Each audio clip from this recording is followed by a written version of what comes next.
வடுகன்பெற்றூர் அருள்மிகு அகத்தீஸ்வரர் ஆலயம் 1000 ஆண்டுகள் பழமையானது. இந்த திருக்கோவில் ஜடாவர்மன் ஸ்ரீவல்லவன் என்னும் பாண்டிய மன்னன் கிபி 1127 ஆண்டு எழிலுற கட்டினார் என்பது வரலாறு. சிறப்பு வாய்ந்த இந்த ஆலய தல வரலாறும் பாடலும் பேச வேண்டும், பாட வேண்டும் என்று பல ஆண்டுகளாக முயற்சி செய்தவர் திரு ஆர். பள்ளிகொண்ட பெருமாள் அவர்கள். தல வரலாறும் பாடலும் அவரால் இயன்ற அளவு சிறப்பாக பாடியுள்ளார். அவர்களுடைய முயற்சியை பாராட்டி மேன்மேலும் அவர் ஆன்மீக பணியில் சிறந்து விளங்க வேண்டும் என்று வாழ்த்துவது திரு C. Damodaran, BSc agri, Agathiyar பேரவை பெருந்தலைவர், வடுகன்பெற்று. வாழ்க வளர்க.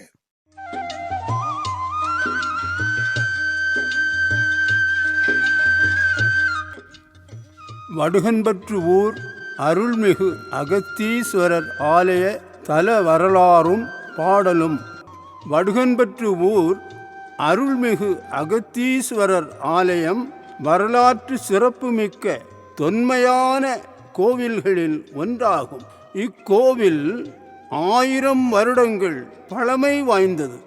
வரலாறு என்பது கடந்த கால நிகழ்வுகளை பற்றி சொல்வது என்பதாகும்.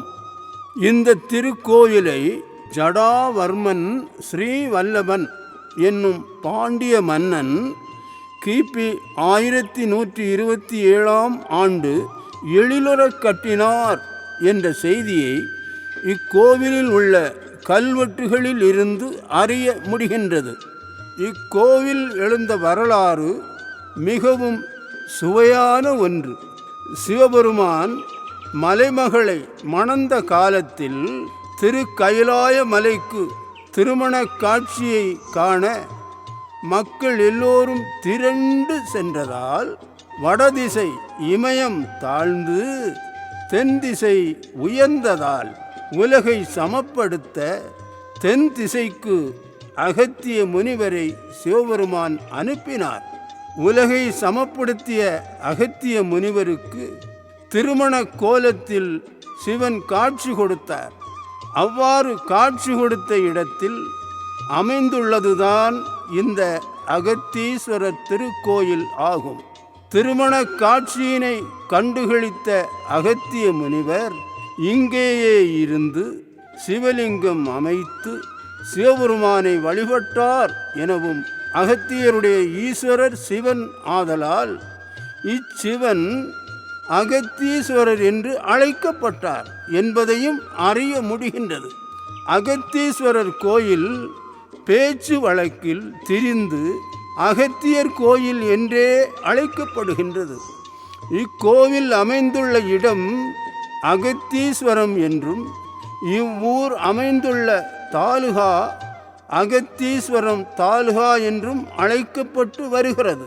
சுமார் 500 வருடங்களுக்கு முன் வடுகர் என்ற இனத்தவர் இங்கு தங்கள் குடியிருப்பை அமைத்து வாழ்ந்ததால் இந்த இடம் வடுகன்பெற்று என்று அழைக்கப்பட்டது. பழைய அகத்தீஸ்வரத்தின் எஞ்சிய தென்பகுதி இன்று அகத்தீஸ்வரம் என்று அழைக்கப்பட்டு வருகிறது. இம்மன்னன் தமிழகத்தை ஆட்சி செய்து வரும் வேளையில் குமரித்துறைக்கு நீராடச் சென்றார். அவர் குதிரை பரிவாரங்களோடு குமரிக்கு நீராடச் சென்ற பாதை இத்தலம் அருகிலேயே சென்றது. நீராடிவிட்டு வரும் பொழுது இவ்விடத்தில் வந்ததும் மன்னனுடைய குதிரையின் நிழல் 2ஆக தெரிந்தது. 2 நிழல் தெரிகின்றதே என்று அதிசயித்த மன்னர் தன்னுடன் வந்த பரிவாரங்களை நிறுத்தச் சொல்லி நிமித்திகனிடம் காரணம் கேட்டார். சகல வித்தைகளையும் அறிந்த ஜோதிடன் நிமித்தம் பார்த்து மன்னனிடம், இத்தலம் அகத்தியர் சிவனை நோக்கி தவம் செய்த இடம், எனவே இங்கு அகஸ்தீஸ்வரருக்கு ஒரு ஆலயம் கட்ட வேண்டும் என்று மன்னனுக்கு எடுத்து கூறினார். மன்னன் இந்த இடத்திலேயே இக்கோவிலை கட்டினான் என்று செவி வழி செய்தி பகர்கின்றது. இக்கோவிலில் வேத பாடசாலை இருந்தது என்றும் அதில் படிக்கும் மாணவர்களுக்கும் கல்வி கற்பிக்கும் ஆசிரியர்களுக்கும் வாழ்வு ஆதாரத்திற்காக மன்னர்கள் தானங்களையும் நிலங்களையும் கோவிலை பராமரித்து வழிபாடுகளை நடத்த நிபந்தங்களையும் வழங்கியதாக உள்ள செய்திகள் சிவன் கோவிலின் அடித்தள மண்டபத்தூண் மற்றும் கோவிலின் சற்று தெற்கே வயல் ஓரத்தில் உள்ள பாறையில் உள்ள கல்வெட்டுகளால் அறிய முடிகின்றது. இதனால் இந்த பாறையை இப்பொழுது எழுத்துப்பாறை என்றே கூறி வருகின்றனர். சிவன் கோயிலின் வடபுறத்தில் சுமார் 1000 ஆண்டுகளுக்கு மேல் வயதுடைய ஆத்தி மரம் ஒன்று உள்ளது. கோவிலின் தல விருட்சமாக இம்மரம் வணங்கப்படுவதால் இம்மரத்தை திரு ஆத்திமரம் என்று அழைக்கின்றனர். அகத்தியர் இம்மரத்தின் அடியில் இருந்துதான் தவம் செய்தார் என்பதற்கு அடையாளமாக அகத்திய முனிவருக்கு ஒரு சன்னதியும் இங்கு உள்ளது. இந்த கோவிலின் மூலவர் சிவன் அகத்தீஸ்வரர் என்று அழைக்கப்படுகின்றார். உமையவள் தனது வலது கையில் நீலோற்பவ மலரை தாங்கியும் இடக்கையை தொங்கவிடப்பட்டும் பேரழகுடன் நின்ற கோலத்தில் காணப்படுகின்றாள். உமையவளுக்கு அறமளர்த்த அம்மன் என்று பெயர். 32 அறங்களை தர்மங்களை செய்தவள். சிவன் ஆலயத்தின் உள்ளே விநாயகரும் தனி இடத்தில் நந்தி மண்டபத்தில் காணப்படுகின்றார். கோவிலுக்குள் சுவாமி ஐயப்பனும் சாஸ்தாவும் பரிவார தேவதைகளாக காணப்படுகின்றனர். சிவ ஆலயத்தின் தென் சுவரில் தட்சிணாமூர்த்தி அருள் பாலிக்கின்றார். திருச்சுற்றில் விநாயகரும் ஆதிமூல கணபதியும் முருகப்பெருமானும் தனி சன்னதிகளில் உள்ளனர். ஆத்திமரத்தின் அடியில் மேற்கு பார்த்து அகத்தியர் ஆலயமும் கிழக்கில் நாக தேவதைகளும் பிரதிஷ்டை செய்யப்பட்டு உள்ளனர். கோவிலின் தென்புறம் திருமால் பெருமானுக்கு என்று கட்டப்பட்ட கோவில் ஒன்று உள்ளது. இங்கு திருமால் அழகிய மணவாளப் பெருமாள் என்ற பெயருடன் நின்ற கோலத்தில் தரிசனம் தருகின்றார். இரு பக்கமும் ஸ்ரீதேவியும் பூதேவியும் பெருமாளுடன் சேர்ந்து தரிசனம் தருகின்றனர். திருமால் பெருமான் கோவிலுக்கு உள்ளே மண்ணடி பகவதி அம்மனுக்கும் தனி சன்னதி அமைந்துள்ளது.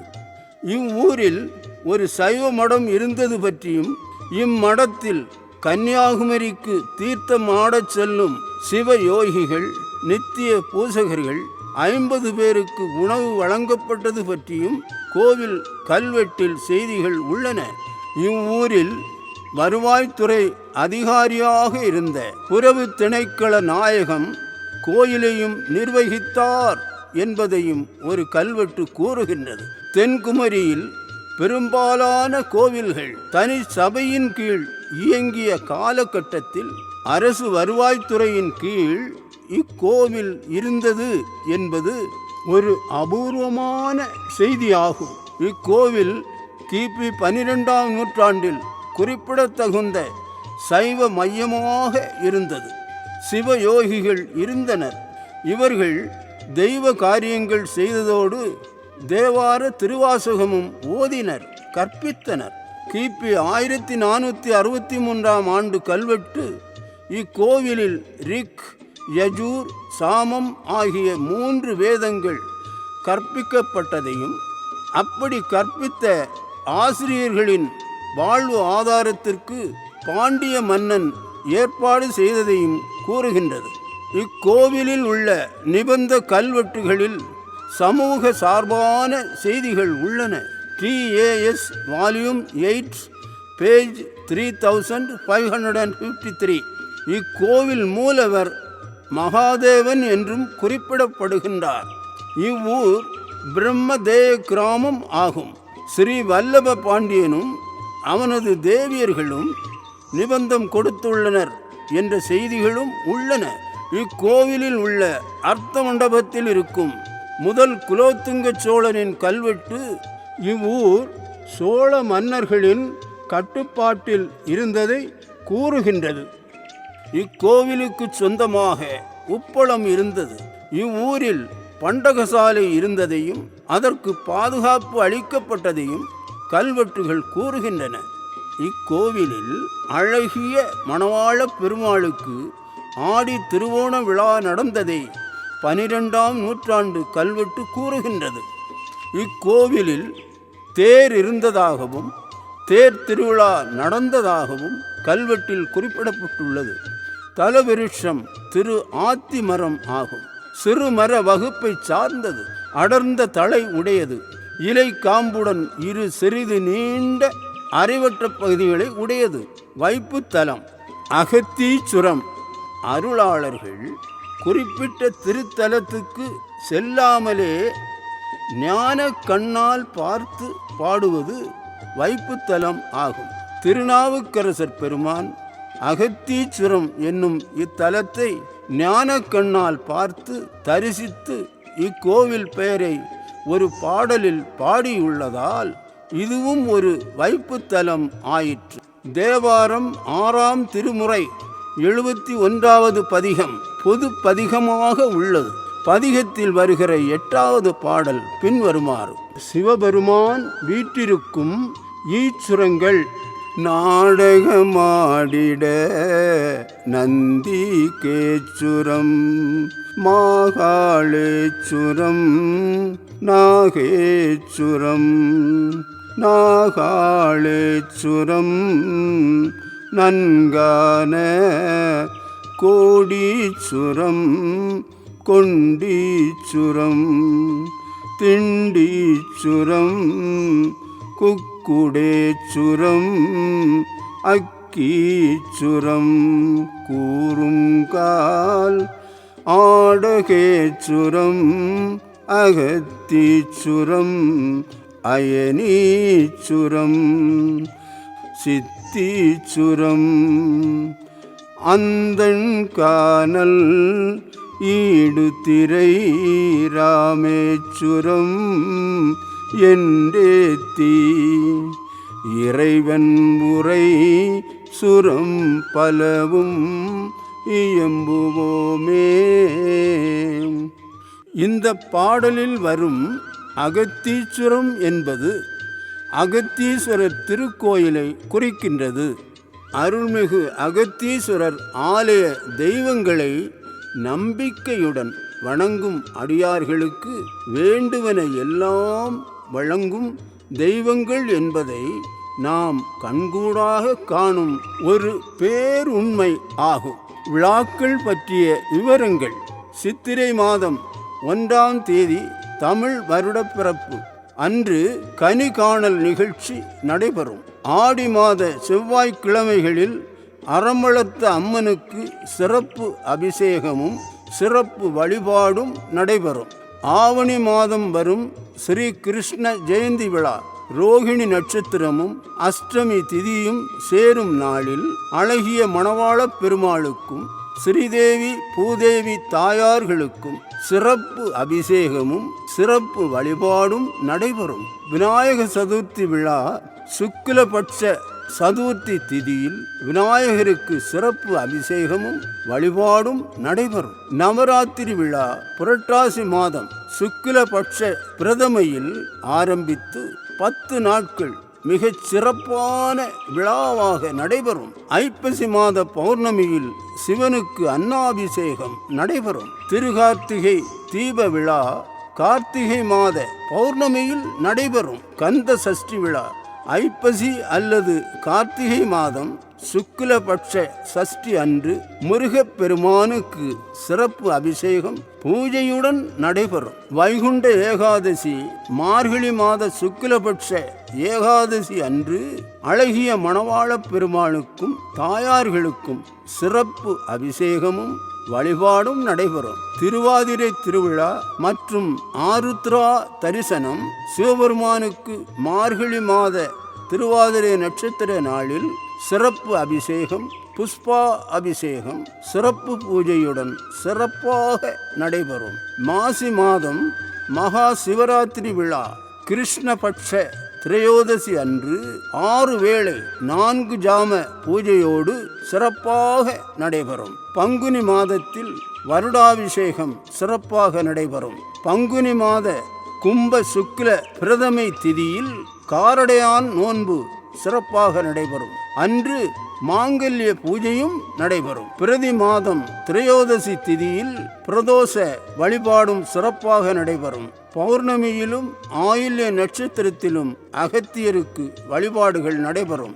ஒவ்வொரு தமிழ் மாதமும் முதல் திங்கள் கிழமையில் நடைபெறும் மாதாதி கூற்ற விழா நிகழ்ச்சியில் தமிழ் வேத பாமாலை, திருவிளக்கு வழிபாடு, சமய சொற்பொழிவு, அதனைத் தொடர்ந்து அகத்தீஸ்வரர் பெருமானுக்கும் அறமளர்த்த அம்மனுக்கும் அழகிய மணவாள பெருமாளுக்கும் மண்ணடி பகவதி அம்மைக்கும் சிறப்பு வழிபாடுகள் சிறப்பாக நடைபெறுகின்றன. வாழ்க வாழ்க சிவசக்தி நாமங்கள், வாழ்க வாழ்க ஸ்ரீதேவி பூதேவி அழகிய மணவாள பெருமாள் நாமங்கள், வாழ்க வாழ்க பரிவார தெய்வ நாமங்கள். அருள்மிகு அகத்தீஸ்வரர் ஆலய தல வரலாறும் பாடலும் பாடிட அடியேன் இறை அன்பன் பள்ளிகொண்ட பெருமாளுக்கு உதவிகள் புரிந்த அன்பு உள்ளங்களுக்கு நெஞ்சார்ந்த நன்றியை தெரிவித்துக் கொள்கின்றேன். நன்றி, வணக்கம்.